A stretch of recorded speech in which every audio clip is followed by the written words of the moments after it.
Alright, this is The Legend of Zelda Tears of the Kingdom. I almost forgot the name of the game. Tears of the Kingdom. And yeah, we're just going to be taking a quick look at this game because, yeah, I just got it. Actually, my wife bought me this for our anniversary.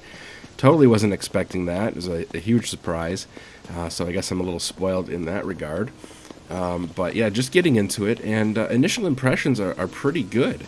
Obviously, it's a sequel to Breath of the Wild, so it's got, it's an open world Zelda game, and it's got all the same mechanics as far as like getting weapons and your weapons getting damaged, and needing to eat food to gain life, and being able to create food and create a lot of things. As far as that goes, they've added a lot more with the way that you can now sort of build like physical items that have a lot of physics-based properties. It ties into a lot of physics-based puzzles. This game still has the shrines, and the shrines are like small dungeons where there's usually puzzles inside, and the puzzles are usually related. Like, you may have just recently picked up a new ability, and the shrine you're in, the puzzles are going to be based on that ability. So the puzzles are usually all kind of related once you've learned a new ability. And again, they're short. They're like small little dungeons, just like in Breath of the Wild. There are, I guess, underground dungeons that are like a different style. They're not the shrines, but they're something new. I haven't got that far yet in the game. I've only beat the second shrine. I'm trying to get to the third shrine. That's where I'm at right now. The game looks pretty good. They've improved a few things over the last game. It's the view distance, or the drawing distance, is a little bit further out. I would say the lighting's a little bit better. The cloud system certainly looks amazing. The way clouds roll through, and they look very physical based. Lots of atmosphere when the clouds go through, I guess. Hard to explain, but definitely looks really cool. I'm only playing it on a Switch Lite for now. I may end up picking up a cheap used Switch just so that I can play this on the bigger TV. I love the Switch Lite as a handheld, but the screen's a little small. You can't do any local multiplayer. If you want to just play a game like this and have someone else watch and help you, it's nice to be able to play these games on a bigger TV, especially as my eyes are getting, as I get older and my eyes are getting worse. The Switch Lite has a pretty small screen, and my eyesight isn't great when something's close to my face, so I kind of have to hold the Switch, a few feet away from my eyes with that smaller screen.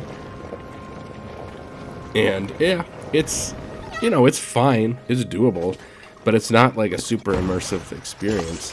It's not a very comfortable experience. So as much as I like the Switch Lite, and I stand by, as a handheld only, it's a great system. I'm thinking I can maybe just pick up a cheap Switch used. Here's the thing, right? I don't care if the screen is scratched. I don't care if the battery life sucks. I don't care if it's missing the Joy-Cons. I literally just want the Switch. I can put that in the dock. I can use my 8-bit DO controllers and pair those with it. So I should be able to pick up a pretty cheap used Switch, and if I come across one, I will.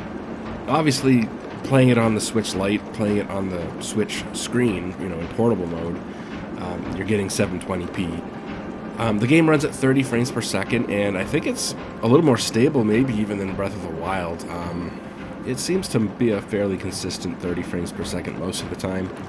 Obviously, there's slowdown now and then, but for the most part, I think it holds 30. In docked mode, it will run it up to 900p. So it's got dynamic resolution. It'll go down to 720p, but it'll go as high as 900p.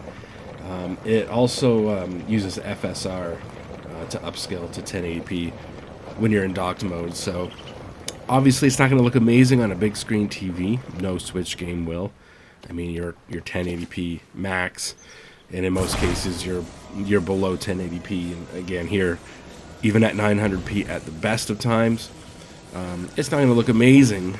But, for me, it's just the fact that I can have it on a big screen versus having it on the little tiny Switch Lite.